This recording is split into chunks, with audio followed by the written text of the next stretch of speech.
We help hundreds of companies manage their SaaS internally, and as Sunir mentioned, that gives us insight into what's happening across the industry.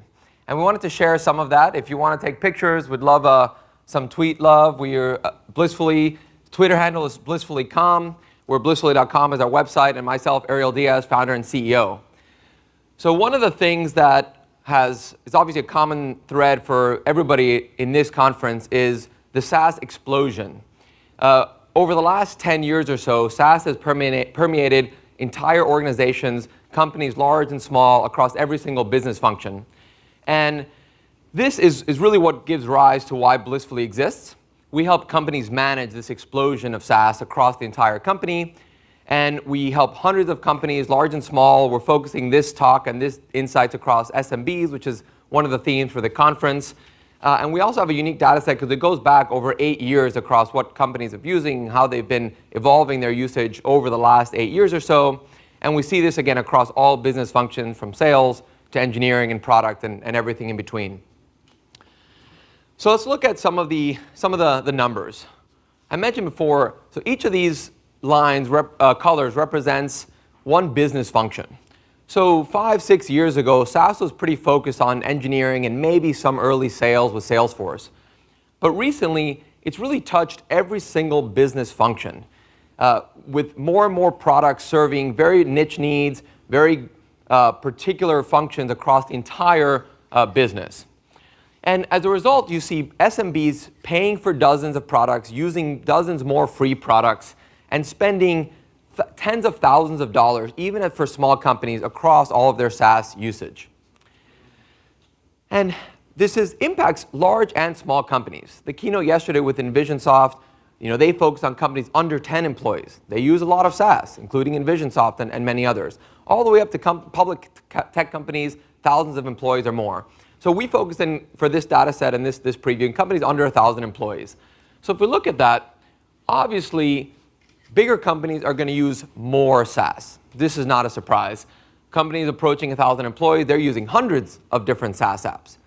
The interesting thing, though, is the rate of growth over the last 6-7 years of how many products companies are using is pretty consistent across company sizes. So under 10 employees, you're using a lot fewer different SaaS apps, but the rate of growth across all of these is pretty similar. And this is great for our industry because everybody's constantly looking for new tools, better ways to get their jobs done. And you can see this a little bit better on a log scale. So the slope of all these graphs is pretty similar, right? The rate of growth of SaaS usage across company size is very consistent. This is pretty fun. One thing that is interesting, though, is as companies grow, the types of products, the types of SaaS apps that they're using and adopting tends to evolve. So let's look into that a little bit. Here we see, as companies grow, SaaS spending by department. This is kind of their average rev spending across their internal SaaS usage. So a couple of things that might jump out already. First is sales. So as companies grow, they spend a lot more in sales tools. Now, this is obviously things like Salesforce and CRM, but it's also purchasing leads, doing things that help their sales team be more efficient, sales analysis, lead scoring. So you see a lot more spend in the sales category. On the flip side, as companies grow, you start to see a little bit more efficiencies on the engineering front. This is very common. One of the big benefits of SaaS is your engineering costs can be distributed over more and more companies as you grow. So that's not a surprise. And then marketing kind of grows and then starts to decline, and partly because smaller companies tend to focus more on marketing versus sales. It's a different go-to-market strategy, and their SaaS usage reflects that. This is a pretty common trend that we've seen across companies as they grow. And you can also look at the top 10 apps by revenue across the different company sizes, and you can see some fun themes here. So G Suite, it kind of starts falling proportional to spend because it's a small dollar per seat, but then starts climbing again, probably because bigger companies are upgrading to G Suite Business and G Suite Enterprise as security and other features become more important. Salesforce, as companies grow, kind of continues to rise in its prominence. and how much is being spent. And then you see some apps are a little bit more SMB focused. Gusto is a very common HR platform. QuickBooks, obviously huge in the very small company space. So you see some interesting trends across some of the most common apps by company size. So one thing that's really interesting is freemium. Freemium is a very common go-to-market strategy, product offering, and it's very known in the smaller companies. They tend to have tighter budgets, but it's not just the smaller companies that are using freemium. So across our data, companies are using 3 times more SaaS apps that are free versus apps that they're paying for. And this trend is pretty consistent across company sizes.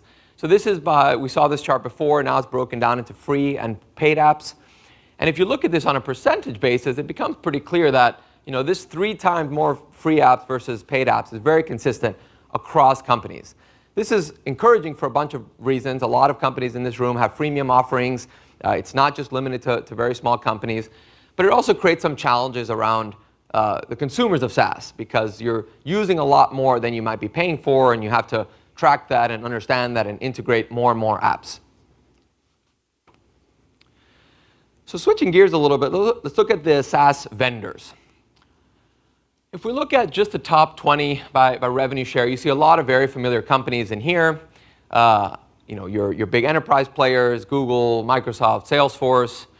And if you slice this data a slightly different way and you look at it by market share, so how many companies, you start to see a different set of companies.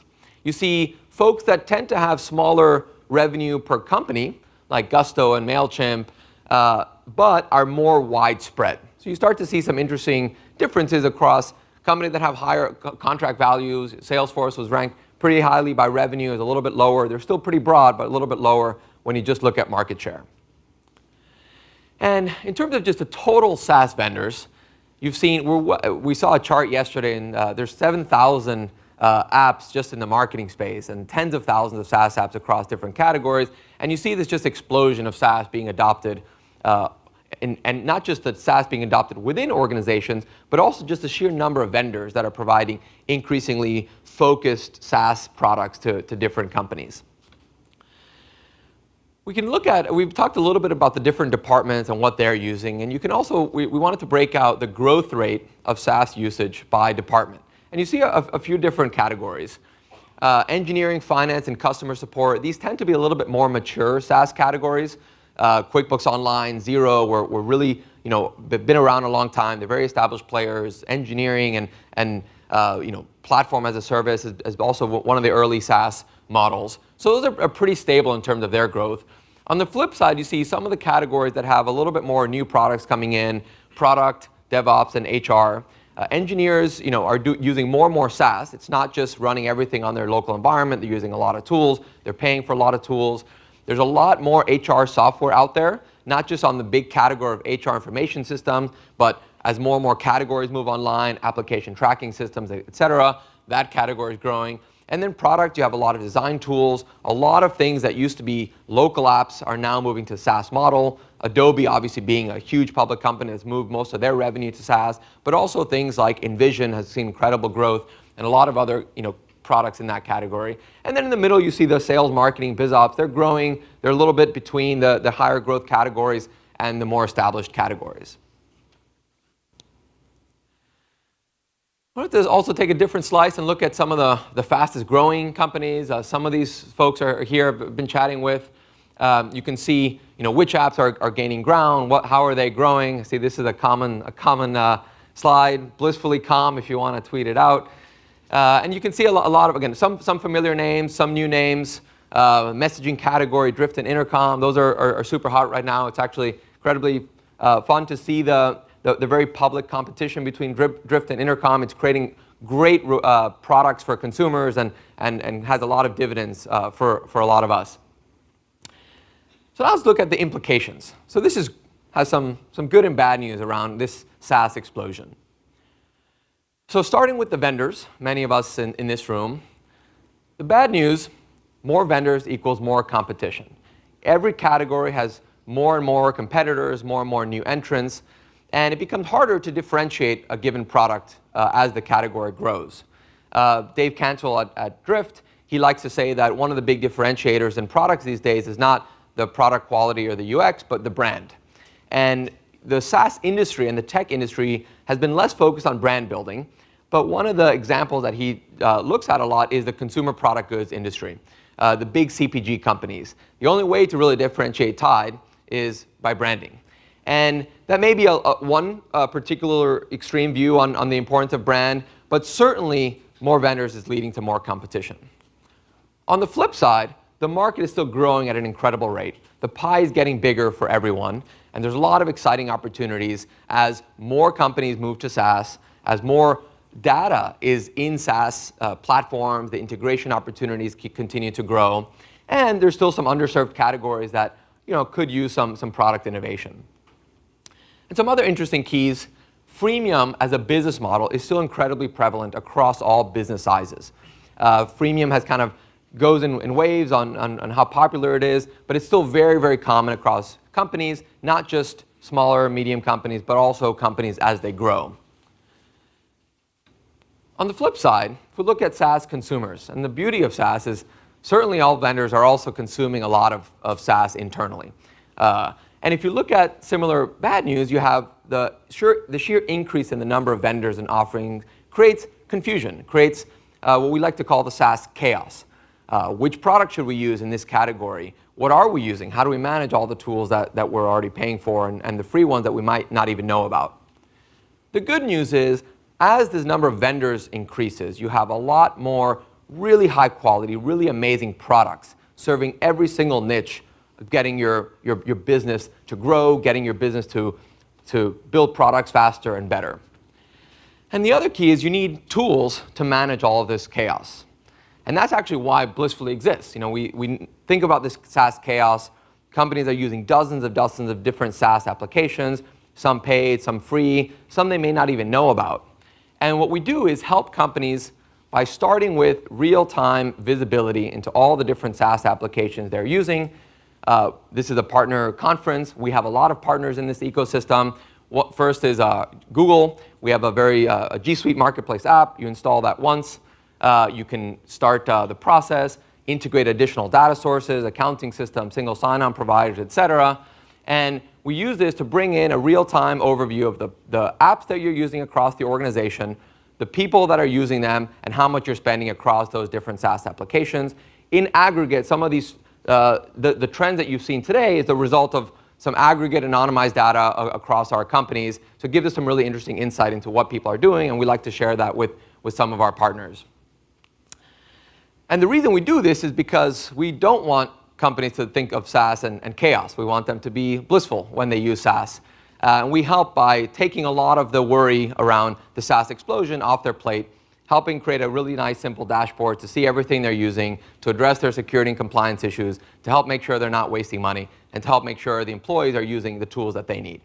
So that's Blissfully. Hope you enjoyed some of this data. We'll be releasing this also in a few weeks in an online as well. Thank you.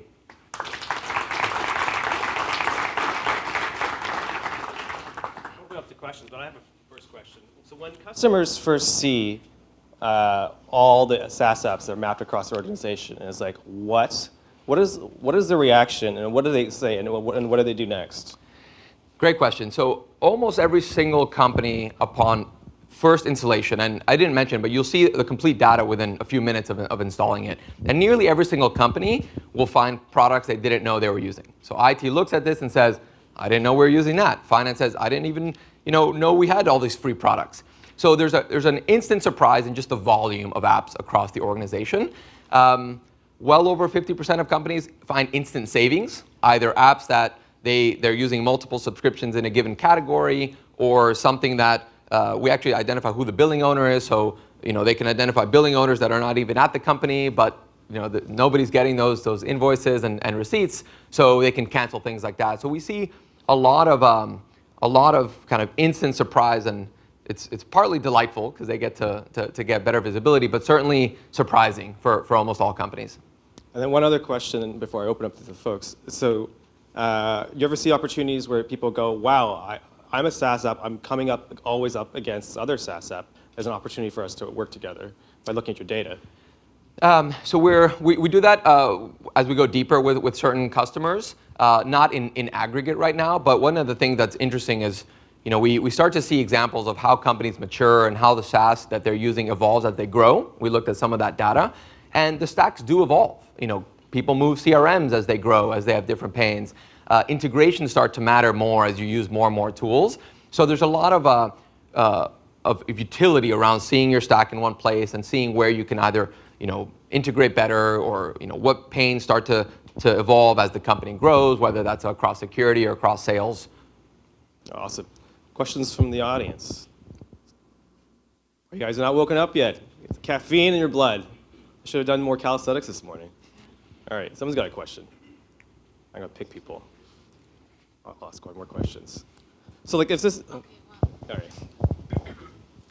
I just was curious, we said freemium was pretty much similar across business size. Do you know if conversion from free to paid is different by business size? Do you have any sense of that? So we haven't sliced that particular data, but in terms of just the total, so that chart was by the number of different SaaS vendors that are free to paid. So the conversion rate should hold relatively consistently, assuming, but we haven't done kind of what the trial exact conversion is. That's interesting, though, to look at. Leon Antonovich, Active Platform. Do you have any insight about how, with the growth of volumes of SaaS products as well as numbers of vendors that exist out there, is there any trend that you see that's interesting in terms of how these SaaS vendors go to market? Their direct sale channel strategy, online sale, and through partners, through resellers. Are there any trends that you notice? So also a great question. We don't have a ton of data on the pre kind of sales effort, other than freemium, which we talked about quite a bit. One of the things though that we have heard is just the sheer noise. A lot of the channels have gotten a lot more mature. Cold email and outbound calling and kind of sales 2.0, the predictable revenue model. That's really, really common, but as SaaS vendors increase, it gets harder for consumers to differentiate. So we do know that there's some saturation in some of the channels. There's a lot more creativity and exploration around, what are the new platforms, right? As Google matures, as Facebook matures, and as those costs of acquisition kind of start increasing, there's certainly more experimentation, but we haven't kind of tied the experimentation to adoption on the other side. Hi, great presentation. Was wondering if you have any statistics or metrics around, excuse me, cost of acquisition, CAC, lifetime value, churn, or just profitability in the SaaS industry? Most of those we don't have. We do know churn across. We don't publish that yet for a bunch of reasons, but we do see, kind of the typical churn and the equivalent lifetime value on vendors across the different category. And then in terms of the acquisition cost, that's a little harder for us to see, again, because the cost on the vendor side is a little invisible to us. So we just see the receiving data. But there's definitely some interesting patterns on churn and lifetime value. But again, we don't share that quite yet. Give me insights on the amount of unused subscriptions. You mentioned a little bit of that. Yep. So typically, somewhere in that 20% plus or minus. This is there's some interesting kind of outside of Blissfully analysis around kind of dark MRR and how much of that. In ours, we see similar to what some of the industry trends are, 20% plus or minus. That either is in a few different categories, either underutilized, overlapping products that can be consolidated, unknown things, orphan subscriptions as people leave. So that's been broadly consistent. Certainly varies by organization, but on average, it's similar to what we've seen with others, about 20%. That's a lot. Yep. That's a lot of margin. And more questions? Back there.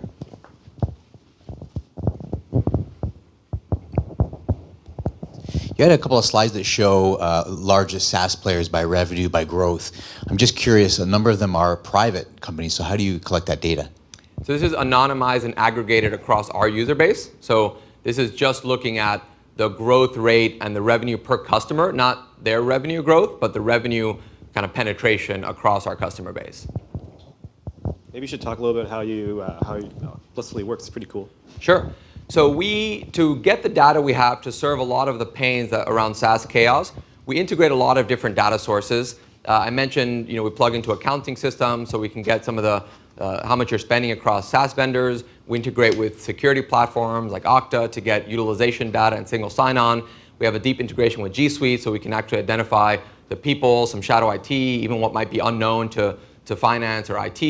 And then we can actually automatically pull some of the invoices and receipts from SaaS vendors into our platform in an automated way. So we get really, really rich real-time data across SaaS usage, across the entire organization. So when you do that single-click install, within 5 minutes, you'll get that visibility pretty much instantly, and it's updated daily, so we're continually sending out alerts to finance, to IT, to security around how do you best manage everything related to SaaS. So we have a lot of integrations, a lot more coming, and we're partners on multiple aspects of the ecosystem. Yeah, I mean, Blissfully is pretty amazing, I have to say.